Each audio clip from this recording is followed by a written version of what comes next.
जी pastor वकार हसीम, आज मैं एक बड़ी अहम टॉपिक के ऊपर बात करने वाला हूँ बाइबल मुक़द्दस में से।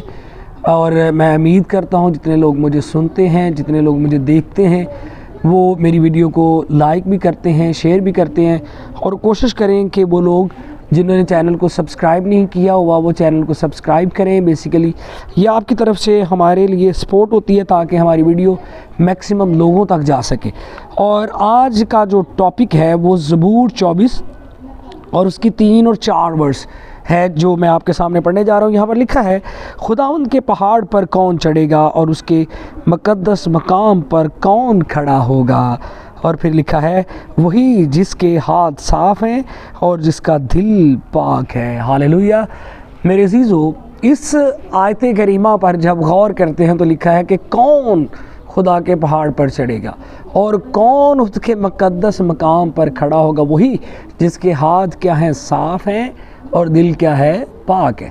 बाज़ दफ़ा जब हमारा यानी कि इस दुनिया में जब हम रहते हैं तो बाज़ दफ़ा जो लोग हमसे आगे निकल जाते हैं, ठीक है, हमें कोशिश ये होती है बजाय इसके कि हम हेल्प करें, बजाय इसके कि हम स्ट्रगल करें कि हम यानी कि आगे बढ़ें, हम उनके आगे बढ़ने के ऊपर ही क्या फ़ील करते हैं, तो जेलसी फ़ील करते हैं। और दूसरा ये होता है कि हम उनको हटाने की कोशिश कर रहे होते हैं कि ये किसी तरह से क्या हो जाए, पीछे हो जाए। लेकिन मेरे अज़ीज़ों, जब खुदा नज़र करता है और खुदा जब आपके हाथों की तरफ देखता है कि इन हाथों ने कभी बदी नहीं की, इन हाथों ने कभी किसी के लिए गलत फ़ैसला नहीं किया, इन हाथों ने कभी किसी चीज़ में मिलावट नहीं की, इन हाथों की वजह से कभी कोई लड़ाई झगड़ा नहीं हुआ, और जब वो दिल पर नज़र करता है कि ये तो खालिसन दिल मेरे लिए यानी खुदा के लिए धड़कता है, मेरे कलाम के लिए, मेरी कलाम की बातों के लिए धड़कता है, तो फिर खुदा सरफराजी बख्शता है। और बाइबल मुक़द्दस के अंदर ऐसी ढेरों एग्जाम्पल हैं। जब हम मूसा की ज़िंदगी को देखते हैं, जब हम दाऊद, सुलेमान की ज़िंदगी को, अय्यूब की ज़िंदगी को देखते हैं, याकूब की ज़िंदगी को देखते हैं, तो खुदा ने अपने बंदों को क्या दी है, सरफराजी दी है। यूसुफ की ज़िंदगी पर देखते हैं तो क्या खुदा ने सरफराजी दी, खुदा ने क्या किया है कि उनको खाक से उठाकर तख्त तक लेके गया है और खुदा ने उनकी ज़िंदगियों में बड़े बड़े काम किए हैं।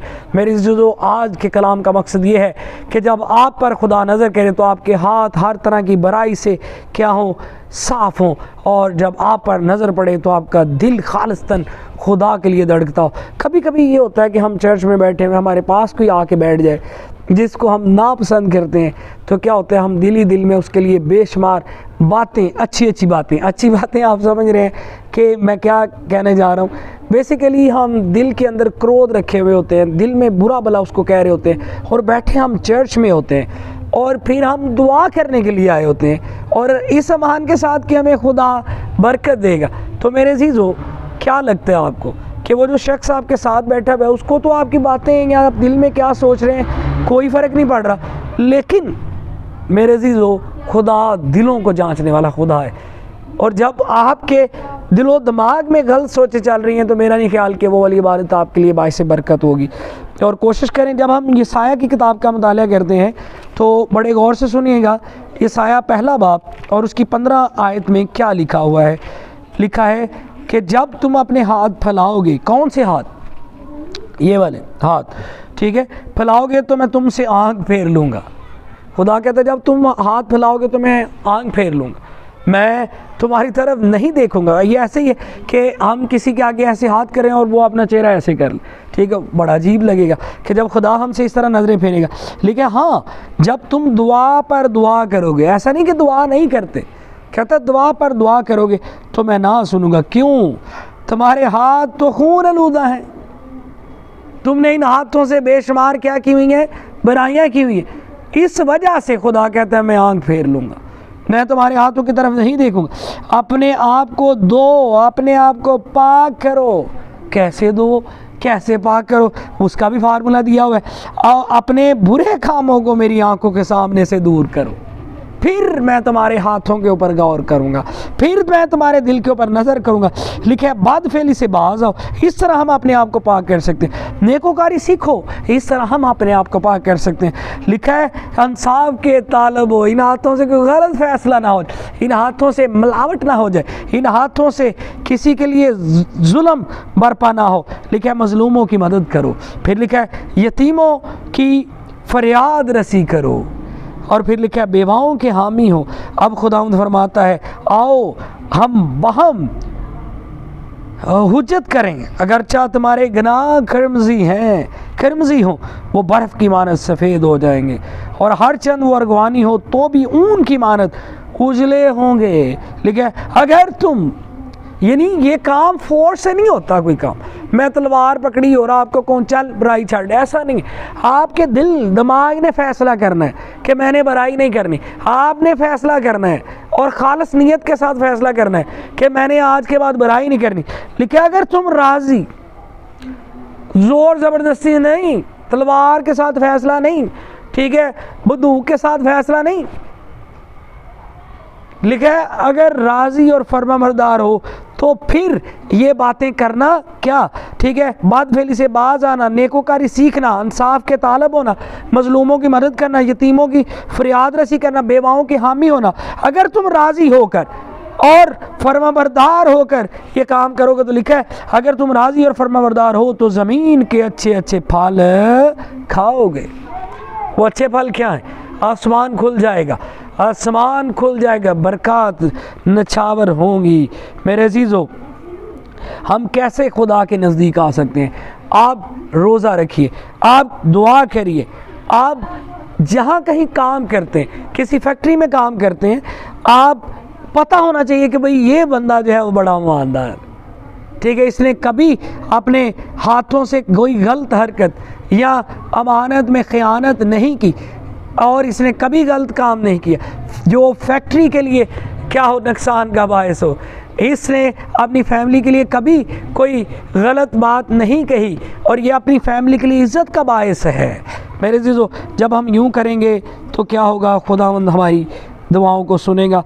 मेरे अज़ीज़ों, मैं आपको बताता चलूँ, जब हम देखते हैं पुराने अहदनामे में से तो बेशुमार बातें हैं। जब खुदावंद यीशु मसीह अपने शागिर्दों के साथ हैं, यूहन्ना 13 बाब और 10 आयत का मुताला करते हैं, तो वहाँ पर लिखा है कि तुम क्या हो? पाक हो, लेकिन सबके सब नहीं। क्यों? क्योंकि उनमें यहूदा अस्करियोती है और उसके दिल में लालच बैठा हुआ है। किस चीज़ का? रुपये पैसे का। उसको लगता है कि रुपया पैसा सब कुछ है, ठीक है, और उस रुपये पैसे के लालच में वो ज़िंदगी को 30 सिक्कों में क्या कर चुका है? बेच चुका है। यानी बाज़ दफ़ा हमें दौलत इतनी प्यारी हो जाती है कि हम ज़िंदगी का भी सौदा कर देते हैं, जैसे उसने कर दिया। और खुदा ने जब देखा उसके दिल को कि ये पाक नहीं है, क्योंकि इसका दिल पाक नहीं है, और ये इन हाथों से क्या कर रहा है कि रकम को वसूल करके आया मेरे लिए, मुझे बेच आया। यानी बाज़ दफ़ा दौलत से इतना प्यार है कि हम क्या कर बैठते हैं कि ज़िंदगी का सौदा कर बैठते हैं। लेकिन इसके अगेंस्ट अगर हम देखते हैं बाइबल मुक़द्दस में थे तो एक ऐसा शख्स है जो सारी उम्र पैसा इकट्ठा करता रहा। उसको लगता था कि दौलत सब कुछ है, उसको लगता था कि मैं जितना जमा करूँगा वो मेरे काम आएगा, और उसने किया भी। लेकिन क्या है कि एक दिन उसके दिल में ये ख्याल आया कि यीशु जो है उसको देखना है, और वो क्या करता है? कोशिश करता है। भीड़ को क्या करता है कि भीड़ को देखता है तो कोशिश करता है उसको देखो, फिर कोशिश करता है दरख्त पर चढ़ो। जो ही दरख्त पर चढ़ता है तो मेरा और आपका खुदा कहता है कि मुझे तेरे घर जाना है। अब जब वो घर आता है तो अजीब सिनेरियो, वो शख्स जो पैसे को ही सब कुछ समझ रहा था, उसने क्या किया कि पैसा बांटना शुरू कर दिया। इससे पहले उसको लगता था कि सिर्फ रुपया पैसा सब कुछ है, लेकिन आज गेम उलट होगी। अब जब खुदावंद यीशु मसीह उसके घर में है तो गेम उलट होगी। अब क्या कहता है कि जिससे दुगना लिया उसको 4 गुना देता हूँ। देखने वाले क्या कहने लगे? पागल हो गए। लेकिन मेरे और आपके मनजी ने क्या फरमाया कि पागल नहीं, बल्कि आज इस घर में क्या आई है? नजात। आज इस घर में क्या आई है? ज़िंदगी। बाद लोग पैसा नछावर करके ज़िंदगी को ख़रीदते हैं, लेकिन यहूदा अस्करियोती ने क्या किया है कि पैसे के एवज़ ज़िंदगी बेच दी है।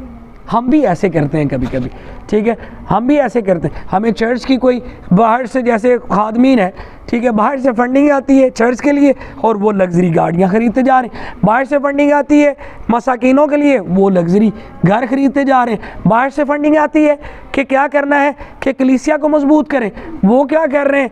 अपनी मजबूती के ऊपर लगे हुए। और क्या लगता है कि उनके हाथ साफ़ हैं? क्या लगता है कि उनका दिल पाक है? क्या वो मुकद्दस मकाम पर खड़े हो सकते हैं? क्या वो खुदा के पहाड़ पर चढ़ सकते हैं? ये मेरा उनसे सवाल है जो ऐसी ज़िंदगी बसर कर रहे हैं। गौर करें अपनी ज़िंदगी के ऊपर। चाहते हैं कि खुदावंद की नज़र में मकबूल ठहरें, तो अपनी जो ज़िंदगी है उसको ठीक करेंगे। इसी तरह क्या है कि बेशुमार दफ़ा जब हम हन्ना की ज़िंदगी का मुताला करते तो कई दफ़ा उधर गई हुई है। और जब मैं पढ़ रहा था, लिखा है वो खाना खाती वहाँ पर और आ जाती थी। कई दफ़ा कई साल उसकी यही रूटीन थी कि वो अपने हस्बैंड के साथ जाती है वहाँ, ठीक है, और खाना खाती है और आ जाती थी। बाज़ दफ़ा हम लोग भी सिर्फ बातों के अंदर क्या जाते हैं, हमारी नज़र होती है कि हमने आखिर में पैकेट पकड़ना है, हमने आखिर में डिब्बा लेके जाना, और एक नहीं डब्बा, कई तो जो डब्बे पड़े होंगे ने कि सिर्फ डब्बा ही लेना है, ठीक है। उनको यानी कि असल यानी कि मामला जैसे यहूदा अस्करियोती है, उसको पता नहीं था कि असल यानी कि इससे क्या लेना है। इसी तरह हमें भी पता नहीं है कि हमने इबादत के अंदर क्या लेना है। इस तरह हन्ना ने भी कई सालों से इबादत अटेंड कर रही, लेकिन उसको पता ही नहीं। लेकिन एक दफ़ा उसको ख्याल आया कि मैं क्या करूं कि अपने दिल को तो अंडेलूं, ठीक है। और फिर उसने दिल अंडेला, फिर उसने दुआ की है, और उसको देखने वाला एली क्या कहता है कि तू नशे में? उसने कहा नहीं, मैं तो क्या हूँ, दुखियारी हूँ, मैंने तो आज दिल अंडेला। आज तो समझ आई है, आज तो समझ आई है कि मैं कई सालों से तो खाना खा के यहाँ से चली जाती हूँ। आज तो समझ आई कि मैं किस तरह बरकत को रिसीव कर सकूँ। आज तो मैंने खालिस नीयत के साथ दिल अंडेल दिए, और क्या हुआ? खुदा ने नज़र की, और क्या है कि उसने जब दिल अंडेला, ठीक है, तो खुदा ने उसके ऊपर नज़र की, और जब उसके दिल को खालिस पाया, उसके दिल को पाक पाया, तो उसकी दुआ को सुना है। और क्या हुआ कि उसको औलाद नरीना, वो जिसको औलाद ही नहीं हो रही थी कई सालों से, उसको औलाद नरीना जैसी नेमत दी। कौन उसके पहाड़ पर चढ़ेगा? कौन उसके मुकद्दस मकाम में खड़ा होगा? वही जिसके हाथ साफ़ और दिल क्या है? पाक। अब क्या है कि जब खुदा ने उसकी सुनी तो उसने भी दिल खोला है, और वो बच्चा जो खुदा ने उसको दिया वो हैकल में ले आई कि ये मेरा बच्चा खुदा के लिए वक़्फ़ हुआ, ये खुदा की खिदमत करेगा। और जब उसने दिल खोला तो खुदा ने भी आसमान को खोला है, और वो बच्चा जिसको वो वहाँ पर छोड़ के खुदा ने इतनी बरकत उसको दे दी कि जिस शख्स के सर में वो तेल उंडेलता है वो बनी इसराइल का बादशाह बन जाता है। हालेलुया। ये कब होगा? कौन उसके पहाड़ पर चढ़ेगा? कौन उसके मुकद्दस मकाम पर खड़ा होगा? ठीक है, वही जिसके हाथ साफ और दिल क्या है? पाक। वो तो कई बातें सुनती थी अपनी सौतन की, लेकिन उसने कभी उसको जवाब नहीं दिया, कभी क्या है कि उसके लिए बुरा नहीं चाहा, कभी इन हाथों को बुराई के लिए इस्तेमाल नहीं किया अपनी सौतन के खिलाफ, बल्कि दिल उंडेल दिया खुदा। आज इस कलाम के ज़रिया से मैं सिखाना चाहता हूँ कि अगर चाहते हैं कि मुक़द्दस मकामात में जाएं, अगर चाहते हैं कि खुदा रूबरू देखें, अगर चाहते हैं कि आसमान खुला हुआ देखें, अगर चाहते हैं कि आसमान से बरक़ात को नछावर होता हुआ देखें अपने बच्चों के लिए, अपनी फैमिली के लिए, अपने लिए, अपनी कलीसिया के लिए, तो कोशिश करें इन हाथों को बुराई से बाज रखें। कोशिश करें कि इस दिल को जो हीलाबाज है, ठीक है, इसको पाक रखें, तो खुदावंद आपकी ज़िंदगी को तब्दील करने की ताकत रखता है। खुदावंद आपके लिए सब कुछ करने की ताकत रखता है, क्योंकि उसके ख़जानों में कभी किसी चीज़ की कमी नहीं होती। God bless you.